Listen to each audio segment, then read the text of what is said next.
वचन तेरा है प्रभु,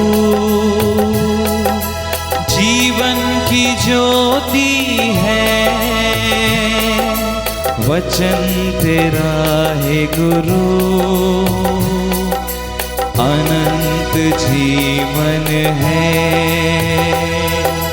दिव्य वचन तेरा भक्ति से सुन लूंगा, मधुर वचन तेरा दिल से मैं मानूंगा। दिव्य वचन तेरा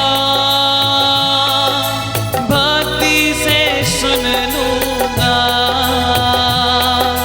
मधुर वचन तेरा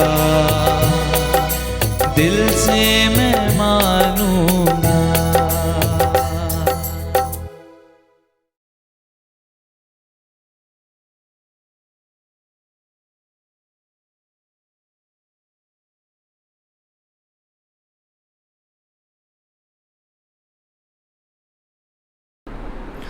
तीतुस के नाम संत पौलुस का पत्र, अध्याय 1 से अध्याय 3 तक।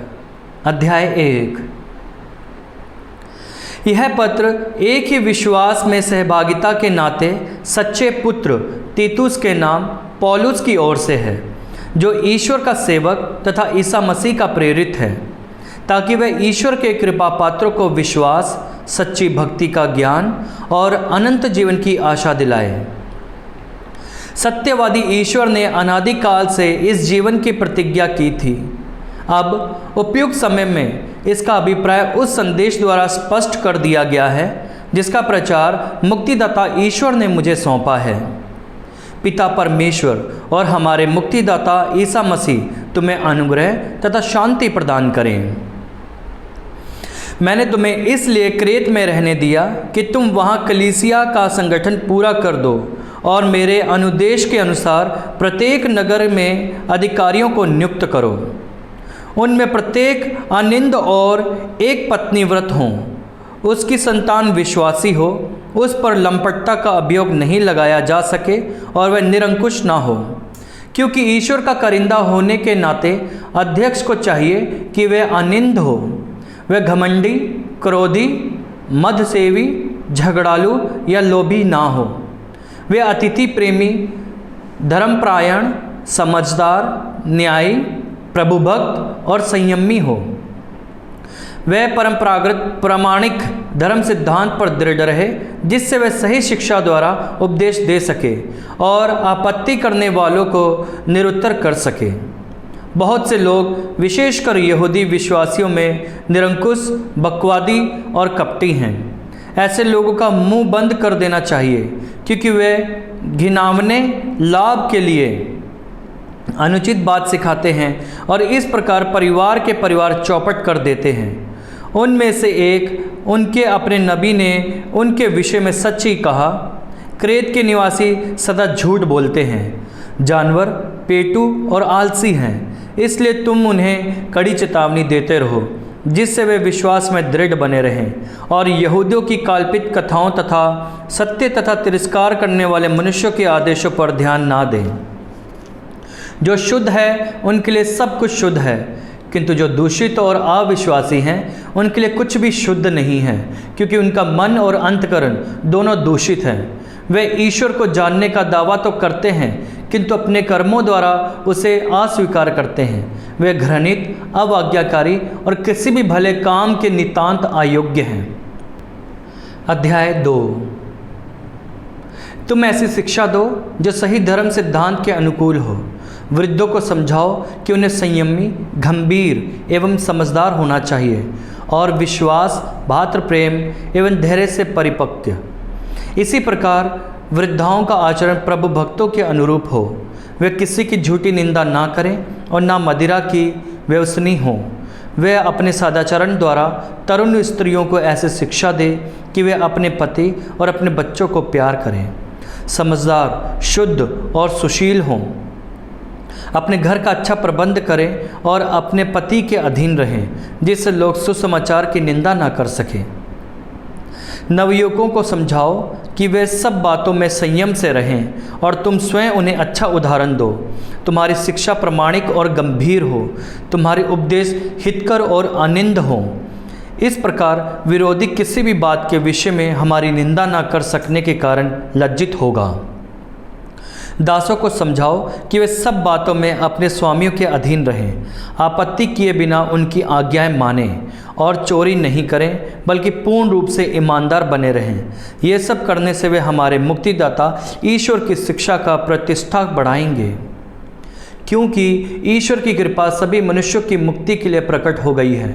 वह हमें यह शिक्षा देती है कि धार्मिकता तथा विषय वासना त्याग कर हम इस पृथ्वी पर संयम, न्याय तथा भक्ति का जीवन बिताएं और उस दिन की प्रतीक्षा करें जब हमारी आशाएं पूरी हो जाएंगी और हमारे महान ईश्वर एवं मुक्तिदाता ईसा मसीह की महिमा प्रकट होगी।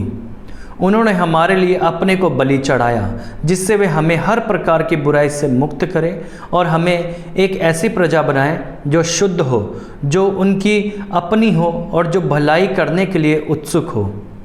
तुम इन बातों की शिक्षा देते हुए उपदेश दिया करो और अधिकार पूर्वक लोगों को समझाओ, कोई तुम्हारा तिरस्कार नहीं करे। अध्याय 3। सबको याद दिलाओ कि शासकों तथा अधिकारियों के अधीन रहना और उनकी आज्ञाओं का पालन करना उनका कर्तव्य है। वे हर प्रकार के सत्य कार्य के लिए तत्पर रहें, किसी की निंदा ना करें, झगड़ालू नहीं बल्कि सहनशील हों और सब लोगों के साथ नम्र व्यवहार करें, क्योंकि हम भी तो पहले नासमझ, अवाज्ञाकारी, भटके हुए, हर प्रकार की वासनाओं और भोगों के वशीभूत थे। हम विद्वेष और ईर्ष्या में जीवन बिताते थे। हम घृणित थे और एक दूसरे से बैर करते थे, क्योंकि हमारे मुक्तिदाता ईश्वर की कृपालुता तथा मनुष्य के प्रति उसका प्रेम पृथ्वी पर प्रकट हो गया। उसने नवजीवन के जल और पवित्र आत्मा की संजीवन शक्ति द्वारा हमारा उद्धार किया। उसने हमारे किसी पुण्य कर्म के कारण ऐसा नहीं किया, बल्कि इसलिए कि वे दयालु हैं। उसने हमारे मुक्तिदाता ईसा मसीह द्वारा हमें प्रचुर मात्रा में पवित्र आत्मा का वरदान दिया, जिससे हम उसकी कृपा की सहायता से धर्मी बनकर अनंत जीवन के उत्तराधिकारी बनने की आशा कर सकें। ये बात सुनिश्चित है और मैं चाहता हूँ कि तुम इस पर बल देते रहो। जो लोग ईश्वर में विश्वास कर चुके हैं वे भले कामों में लगे रहने के लिए उत्सुक हों। ये उत्तम है और मनुष्य के लिए लाभदायक भी।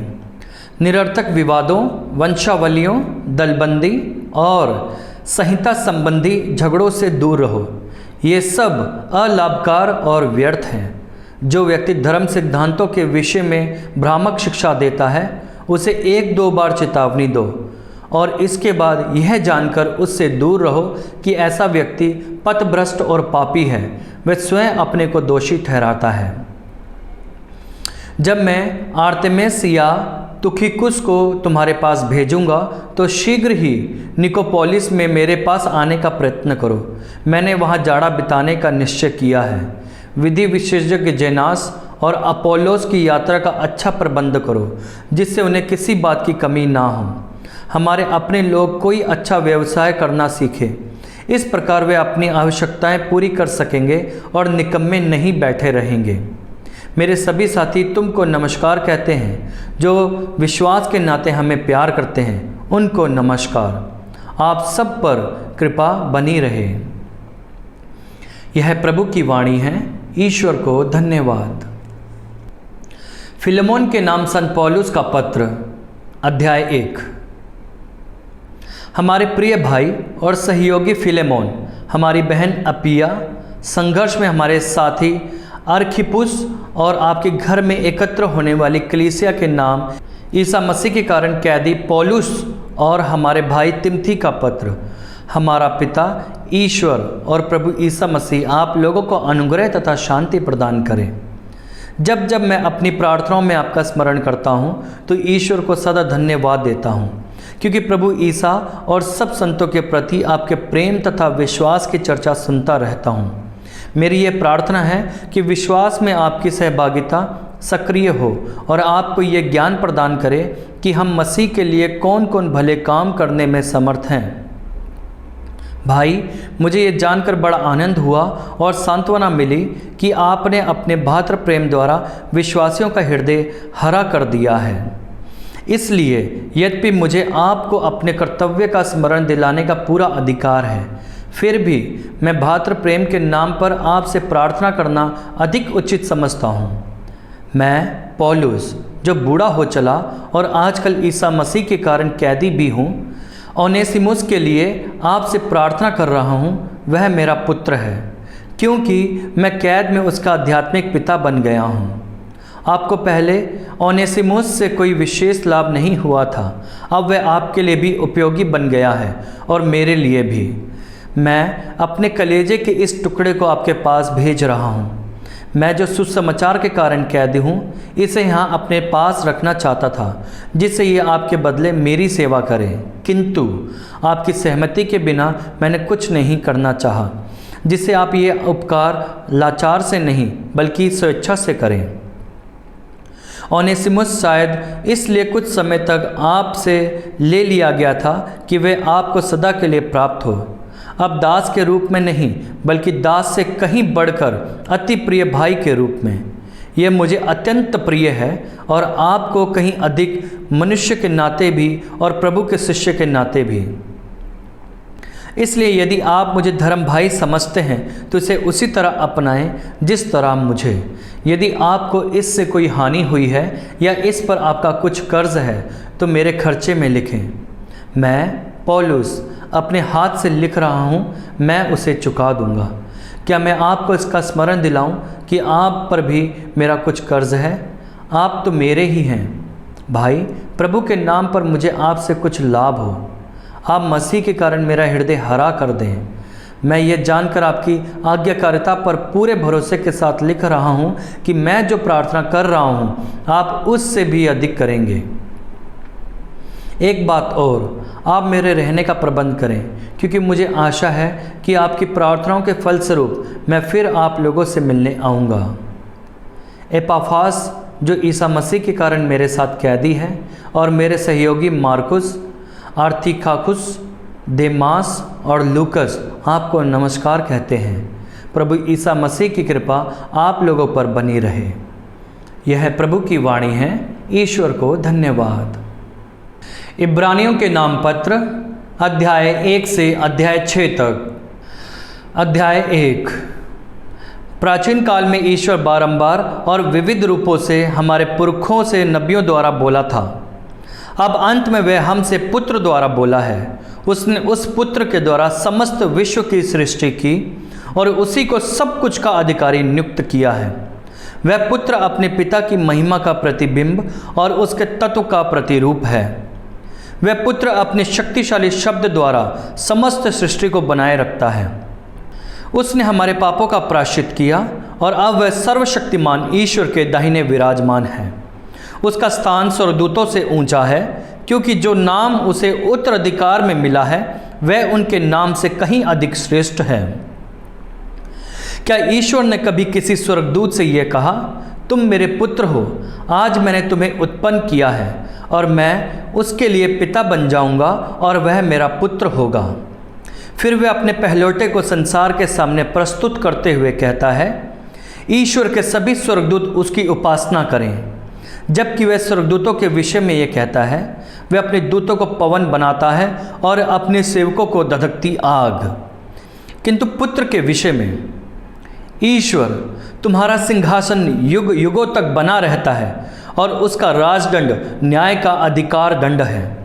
तुमने न्याय का पक्ष लेकर अन्याय से बैर किया है, इसलिए ईश्वर तुम्हारे ईश्वर ने तुमको साथियों के ऊपर उठाकर आनंद के तेल से तुम्हारा अभिषेक किया है। और फिर प्रभु, तुमने आदि में पृथ्वी की नींव डाली है। आकाश तुम्हारे हाथों का कार्य है। वे तो नष्ट हो जाएंगे, किंतु तुम बने रहते हो। वे सब वस्त्र की तरह पुराने हो जाएंगे, तुम चादर की तरह उन्हें समेट लोगे। वे वस्त्र की तरह बदल दिए जाएंगे, किंतु तुम एक रूप रहते हो और तुम्हारे वर्षों का अंत नहीं होगा। क्या उसने स्वर्गदूतों में किसी से भी कभी ये कहा, तुम तब तक मेरे दाहिने बैठे रहो जब तक मैं तुम्हारे शत्रुओं को तुम्हारे पाँवदान न बना दूं? क्या सब स्वर्गदूत परिचारक नहीं हैं और उन लोगों की सेवा के लिए भेजे जाते हैं जो मुक्ति के अधिकारी होंगे? अध्याय 2। इसलिए हमें जो संदेश मिला है उस पर अच्छी तरह ध्यान देना चाहिए, कहीं ऐसा ना हो कि हम मार्ग से भटक जाएं। यदि स्वर्गदूतों द्वारा दिए हुए संदेश का इतना महत्व था कि उसके प्रत्येक अतिक्रमण तथा तिरस्कार को उचित दंड मिला, तो हम कैसे बच सकेंगे यदि हम उस महान मुक्ति का तिरस्कार करेंगे जिसकी घोषणा पहले प्रभु द्वारा हुई थी। जिन लोगों ने प्रभु को सुना, उन्होंने उनके संदेश को हमारे लिए प्रमाणित किया। ईश्वर ने भी चिन्हों, चमत्कारों, नाना प्रकार के महान कार्यों और अपनी इच्छा के अनुसार प्रदत्त पवित्र आत्मा के वरदान द्वारा उनके साक्ष्य का समर्थन किया। ईश्वर ने उस भावी संसार को, जिसकी चर्चा हम कर रहे हैं, स्वर्गदूतों के अधीन नहीं किया है।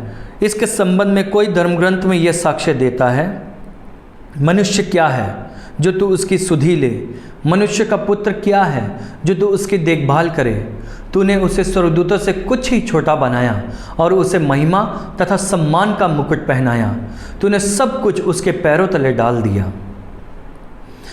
जब ईश्वर ने सब कुछ उसके अधीन कर दिया तो उसने कुछ भी ऐसा नहीं छोड़ा जो उसके अधीन ना हो। वास्तव में हम अब तक ये नहीं देखते कि सब कुछ उसके अधीन है, परंतु हम यह देखते हैं कि मृत्यु की यांत्रणा सहने के कारण ईसा को महिमा और सम्मान का मुकुट पहनाया गया है। वे स्वर्गदूतों से कुछ ही छोटे बनाए गए थे, जिससे वे ईश्वर की कृपा से प्रत्येक मनुष्य के लिए मर जाएं। ईश्वर, जिसके कारण और जिसके द्वारा सब कुछ होता है, बहुत से पुत्रों को महिमा तक ले जाना चाहता था। इसलिए उचित था कि वे उन सब की मुक्ति के प्रवर्तक हों, अर्थात ईसा को दुख भोग द्वारा पूर्णता तक पहुंचा दें। जो पवित्र करता है और जो पवित्र किए जाते हैं, उन सब का पिता एक ही है। इसलिए ईसा को उन्हें अपने भाई मानने में लज्जा नहीं होती और वह कहते हैं, मैं अपने भाइयों के सामने तेरे नाम का बखान करूँगा, मैं सभाओं में तेरा गुणगान करूँगा। फिर मैं उस पर पूरा भरोसा रखूँगा और फिर मैं और मेरी संतति जिसे ईश्वर ने मुझे दिया है, हम प्रस्तुत हैं।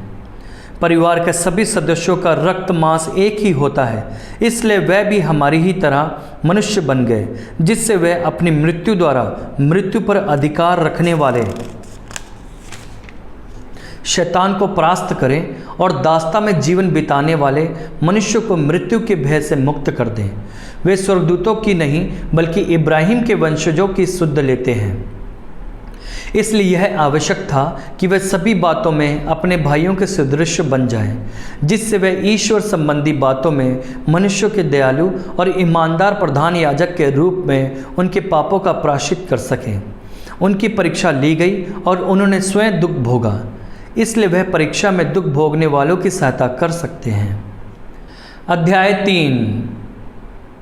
भाइयों, आप पवित्र हैं, एक स्वर्गीय बुलावे के सहभागी हैं, इसलिए आप हमारे विश्वास के प्रवर्तक और प्रधान याजक ईसा पर विचार करें। जिस तरह मूसा ईश्वर के घराने के सब कार्यों में ईमानदार रहे, उसी तरह ईसा भी ईश्वर के प्रति ईमानदार रहे, जिसने उन्हें नियुक्त किया। घर की अपेक्षा घर का निर्माता अधिक सम्मान के योग्य समझा जाता है। इसी तरह मूसा की अपेक्षा ईसा अधिक सम्मान के योग्य समझे गए हैं, क्योंकि हर घर किसी के द्वारा निर्मित किया जाता है, किंतु ईश्वर सभी वस्तुओं का निर्माता है। मूसा तो ईश्वर के घराने के सब कार्यों में ईमानदार रहे, किंतु सेवक के रूप में भविष्य में ईश्वर के प्रकट होने वाले संदेश के विषय में साक्ष्य देने के लिए, जब तक कि मसीह ईश्वर के घराने का अध्यक्ष बनकर पुत्र के रूप में ईमानदार रहे। ईश्वर का घराना हम हैं, बशर्ते हम अंत तक वह भरोसा और आशा अक्षुण्ण बनाए रखें जिस पर हम गौरव करते हैं। इसलिए आप पवित्र आत्मा के इस कथन पर ध्यान दें, ओह, यदि तुम आज उसकी यह वाणी सुनो, अपने हृदय कठोर ना कर लो, जैसा कि पहले विद्रोह के समय हुआ था। उस दिन तुम्हारे पूर्वजों ने मरुभूमि में मुझे चुनौती दी और मेरी परीक्षा ली, यद्यपि उन्होंने 40 वर्षों तक मेरे कार्य देखे थे। इसलिए मैं उस पीढ़ी पर अप्रसन्न हो गया और मैंने कहा, उनका हृदय भटकता रहा है, वे मेरे मार्ग जानना नहीं चाहते।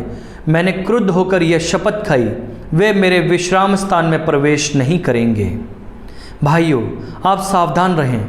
आप लोगों में किसी के मन में इतनी बुराई और अविश्वास ना हो कि वह जीवंत ईश्वर से विमुख हो जाएं। जब तक वह आज बना रहता है, आप लोग प्रतिदिन एक दूसरे को प्रोत्साहन देते जाएं, जिससे कोई भी पाप के फंदे में पड़कर कठोर ना बने। हम तो मसीह के भागीदार बन गए हैं, बशर्ते हम अपना प्रारंभिक विश्वास अंत तक अक्षुण्ण बनाए रखें। धर्म ग्रंथ कहता है, ओह, यदि तुम आज उसकी यह वाणी सुनो, अपना हृदय कठोर ना कर लो, जैसा कि पहले विद्रोह के समय हुआ था। जिन लोगों ने वाणी सुनकर विद्रोह किया, वे कौन थे? निश्चय ही वे सब लोग जो मूसा के नेतृत्व में मिस्र देश से निकल आए थे। ईश्वर 40 वर्षों तक किन लोगों पर अप्रसन्न रहा? निश्चय ही उन लोगों पर जिन्होंने पाप किया था और जो मरुभूमि में ढेर हो गए हैं। उसने किन लोगों के विषय में शपथ खाकर कहा कि वे मेरे विश्राम स्थान में प्रवेश नहीं करेंगे? निश्चय ही उनके विषय में जिन्होंने विश्वास करना अस्वीकार किया। इस प्रकार हम देखते हैं कि वे अपने अविश्वास के कारण प्रवेश नहीं कर पाए। अध्याय 4। ईश्वर के विश्राम स्थान में प्रवेश करने की वे प्रतिज्ञा अब तक कायम है, इसलिए हम सतर्क रहें कि आप लोगों में कोई उसमें प्रवेश करने से ना रह जाए। हमको उन लोगों की तरह एक मंगलमय समाचार सुनाया गया है। उन लोगों ने जो संदेश सुना, उन्हें उससे कोई लाभ नहीं हुआ, क्योंकि सुनने वालों में विश्वास का अभाव था। हम विश्वासी बन गए हैं, इसलिए हम उस विश्राम स्थान में प्रवेश करते हैं जिसके विषय में उसने कहा, मैंने क्रुद्ध होकर यह शपथ खाई, वे मेरे विश्राम स्थान में प्रवेश नहीं करेंगे। ईश्वर का कार्य तो संसार के सृष्टि के समय ही समाप्त हो गया है, क्योंकि धर्म ग्रंथ 7वें दिन के विषय में ये कहता है, ईश्वर ने अपना समस्त कार्य समाप्त कर 7वें दिन विश्राम किया। और उपयुक्त उदाहरण में हम यह पढ़ते हैं, वे मेरे विश्राम स्थान में प्रवेश नहीं करेंगे। ये निश्चित है कि कुछ लोगों को प्रवेश करना है, किंतु जिन लोगों को पहले वह शुभ समाचार सुनाया गया था, वे अवज्ञा के कारण प्रवेश नहीं कर पाए। इसलिए ईश्वर का दूसरा दिन निर्धारित करता है और वह बहुत वर्षों के बाद दाऊद के मुख से उपयुक्त शब्द कहता है, ओह, यदि तुम आज उसकी यह वाणी सुनो, अपना हृदय कठोर ना कर लो। यदि योशुआ उन्हें विश्राम स्थान में ले गए होते तो ईश्वर बाद में किसी दूसरे दिन की चर्चा नहीं करता। इसलिए अब भी ईश्वर की प्रज्ञा के लिए एक विश्राम स्थान बना हुआ है।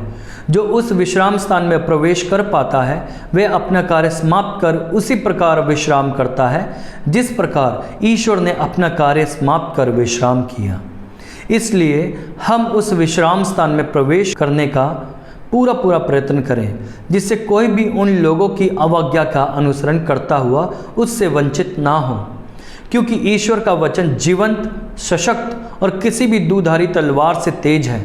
वह हमारी आत्मा के अंतरतम तक पहुंचता और हमारे मन के भावों तथा विचारों को प्रकट कर देता है। ईश्वर से कुछ भी छिपा नहीं है। उसकी आंखों के सामने सब कुछ निरावरण और खुला है। हमें उसे लेखा देना पड़ेगा। हमारे अपने एक महान प्रधान याजक हैं, अर्थात ईश्वर के पुत्र ईसा, जो आकाश पार कर चुके हैं। इसलिए हम अपने विश्वास में सुदृढ़ बने रहें। हमारे प्रधान याजक हमारी दुर्बलताओं में हमसे सहानुभूति रख सकते हैं, क्योंकि पाप के अतिरिक्त अन्य सभी बातों में उनकी परीक्षा हमारी ही तरह ली गई है। इसलिए हम भरोसे के साथ अनुग्रह के सिंहासन के पास जाएं, जिससे हमें दया मिले और हम वह कृपा प्राप्त करें जो हमारी आवश्यकताओं में हमारी सहायता करेगी। अध्याय 5। प्रत्येक प्रधान याजक मनुष्य में से चुना जाता और ईश्वर संबंधी बातों से मनुष्य का प्रतिनिधि नियुक्त किया जाता है, जिससे वह भेंट और पापों के प्रायश्चित के बलि चढ़ाए। वह अज्ञानियों और भूले भटके लोगों के साथ सहानुभूतिपूर्ण व्यवहार कर सकता है, क्योंकि वह स्वयं दुर्बलताओं से घिरा हुआ है। यही कारण है कि उसे न केवल जनता के लिए बल्कि अपने लिए भी पापों के प्रायश्चित की बलि चढ़ानी पड़ती है। कोई अपने आप ये गौरवपूर्ण पद नहीं अपनाता। प्रत्येक प्रधान याजक हारून की तरह ईश्वर द्वारा बुलाया जाता है। इसी प्रकार मसीह ने अपने को प्रधान याजक का गौरव नहीं प्रदान किया। ईश्वर ने उनसे कहा, तुम मेरे पुत्र हो, आज मैंने तुम्हें उत्पन्न किया है। अन्यत्र भी वह कहता है, तुम मेल्किसेदेक की तरह सदा पुरोहित बने रहोगे। मसीह ने इस पृथ्वी पर रहते समय पुकार पुकार कर और आंसू बहाकर ईश्वर से, जो उन्हें मृत्यु से बचा सकता था, प्रार्थना और अनुनय विनय की। श्रद्धालुता के कारण उनकी प्रार्थना सुनी गई। ईश्वर का पुत्र होने पर भी उन्होंने दुख सहकर आज्ञा पालन सीखा। वे पूर्ण रूप से सिद्ध बनकर और ईश्वर से मेल्किसेदेक की तरह प्रधान याजक की उपाधि प्राप्त कर उन सब के लिए मुक्ति के स्रोत बन गए जो उनकी आज्ञाओं का पालन करते हैं। इसके संबंध में हमें बहुत कुछ कहना है, वह समझाना कठिन है क्योंकि आप लोगों की बुद्धि मंद हो गई है। इस समय तक आप लोगों को शिक्षक बन जाना चाहिए था, किंतु यह आवश्यक हो गया है कि आप लोगों को दोबारा ईश्वर की वाणी का प्रारंभिक ज्ञान दिलाया जाए। आप लोगों को ठोस भोजन की नहीं बल्कि दूध की आवश्यकता है। जो दूध से ही निर्वाह करता है वह बच्चा है और धार्मिकता की शिक्षा समझने में असमर्थ है, जबकि वयस्क लोग ठोस भोजन करते हैं। वे अनुभवी हैं और उनकी बुद्धि भला बुरा पहचानने में समर्थ है। अध्याय 6। इसलिए हम मसीह संबंधी प्रारंभिक शिक्षा से आगे बढ़ें। मृत्यु की ओर ले जाने वाले कर्मों के लिए पश्चाताप, ईश्वर में विश्वास, शुद्धिकरण की विधियों से संबंधित शिक्षा, हस्तारोपण, मृत्यु का पुनरुत्थान और अपरिवर्तनीय भाग्य निर्णय। हम फिर से इन बातों की नींव ना डालें बल्कि प्रौढ़ शिक्षा की ओर बढ़ें। यदि ईश्वर की अनुमति होगी तो हम वही करेंगे, क्योंकि जिन लोगों को एक बार दिव्य ज्योति मिली है, जो स्वर्गीय वरदान का आस्वादन कर चुके हैं और पवित्र आत्मा के भागीदार बन गए हैं, जिन्हें सुसमाचार की श्रेष्ठता और आगामी युगों के शक्तिशाली चमत्कारों का अनुभव हो चुका है, यदि वे पथभ्रष्ट होते हैं तो उन्हें पश्चाताप के मार्ग पर ले आना असंभव है, क्योंकि वे अपनी ओर से ईश्वर के पुत्र को फिर क्रूस पर आरोपित करते और उसका उपहास कराते हैं। जो भूमि अपने ऊपर बार बार पड़ने वाले पानी सोखती और उन लोगों के लिए उपयोगी फसल उगाती है जो उस पर खेती कराते हैं, वह ईश्वर का आशीर्वाद प्राप्त करती है। किंतु यदि वे कांटे और ऊंट कटारे उगाती है तो वह बेकार है, उस पर अभिशाप पड़ने वाला है और अंत में उसे जलाया जाएगा। प्रिय भाइयों, यदि हम इस प्रकार बोल रहे हैं, फिर भी हमारा दृढ़ विश्वास है कि आप लोगों की दशा इससे कहीं अच्छी है और आप मुक्ति के मार्ग पर चलते हैं। ईश्वर अन्याय नहीं करता। आप लोगों ने उसके प्रेम से प्रेरित होकर जो कष्ट उठाया, संतों की जो सेवा की और अब भी कर रहे हैं, ईश्वर वे सब नहीं भुला सकता। मैं चाहता हूँ आपकी आशा के परिपूर्ण हो जाने तक आप लोगों में हर एक वही तत्परता दिखलाता रहे। आप लोग ढिलाई ना करें, वरन उन लोगों का अनुसरण करें जो अपने विश्वास और धैर्य के कारण प्रतिज्ञाओं के भागीदार होते हैं। ईश्वर ने जब इब्राहिम से प्रतिज्ञा की थी तो उसने अपने नाम की शपथ खाई, क्योंकि उससे बड़ा कोई नहीं था जिसका नाम लेकर वह शपथ खाए। उसने कहा, मैं तुम पर आशीष बरसाता रहूँगा और तुम्हारे वंशजों को असंख्य बना दूँगा। इब्राहिम ने बहुत समय तक धैर्य रखने के बाद प्रतिज्ञा का फल प्राप्त किया। लोग अपने से बड़े का नाम लेकर शपथ खाते हैं, उनमें शपथ द्वारा कथन की पुष्टि होती है और सारा विवाद समाप्त हो जाता है। ईश्वर प्रतिज्ञा के उत्तराधिकारियों को सुस्पष्ट रूप से अपने संकल्प की अपरिवर्तनीय दिखलाना चाहता था, इसलिए उसने शपथ खाकर प्रतिज्ञा की। वे इन दो अपरिवर्तनीय कार्यों अर्थात प्रतिज्ञा और शपथ में झूठा प्रमाणित नहीं हो सकता।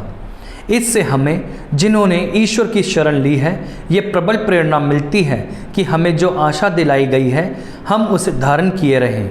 वे आशा हमारी आत्मा के लिए एक सुस्थिर एवं सुदृढ़ लंगर के सदृश है, जो उस मंदिर गर्भ में पहुंचता है जहां ईसा हमारे अग्रदूत के रूप में प्रवेश कर चुके हैं, क्योंकि वह मेल्खीसेदेक की तरह सदा के लिए प्रधान याजक बन गए हैं। यह प्रभु की वाणी है। ईश्वर को धन्यवाद।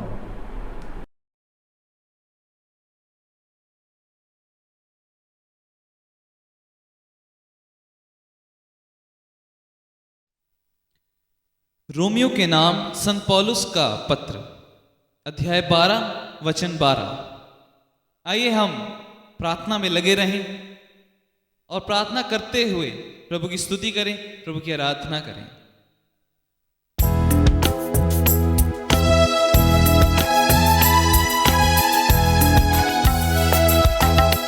आशा आपको आनंदित बनाए रखें, आप संकट में धैर्य रखें तथा प्रार्थना में लगे रहें। आशा आपको आनंदित बनाए रखें, आप संकट में धैर्य रखें तथा प्रार्थना में लगे रहें।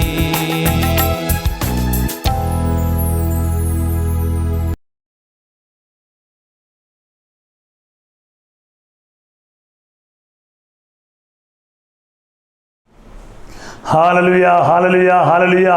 सर्वशक्तिमान दयालु परमेश्वर, आप अपने वचन में लिखा है रोमियो 12:12 में, आशा आपको आनंदित बनाए रखे, आप संकट में धैर्य रखे तथा प्रार्थना में लगे रहे। प्रभु जी, हर संकट में आपसे बने रहने के लिए हमें आप बताते हैं। प्रभु जी, तेरे इस वचन में इतना सामर्थ्य है, इतनी शक्ति। प्रभु, हर निराशा में रहने वाले को तेरा इस वचन आज आशा प्रदान करे। प्रभु, वो प्रार्थना करना शुरू करे, वो प्रार्थना में लगे रहे। प्रभु जी, जिनके जीवन से प्रार्थना खत्म हो चुका है, वो आपके पास आ नहीं पा रहे हैं, वो निराशा में डूब रहा है, यीशु नासरी तेरा जिंदा पवित्र वचन आज उन सब के निराशाओं के दलदल से, कीस से, सागर से उनको आज बाहर निकाले और प्रार्थना करने का लायक बना दे और उनके जीवन में आशा प्रदान कर। यीशु मसीह नासरी के नाम से मांगते हैं, आमीन। सर्वशक्तिमान ईश्वर पिता, पुत्र और पवित्र आत्मा आप सबको अपना आशीर्वाद प्रदान करें, आमीन। जय यीशु की।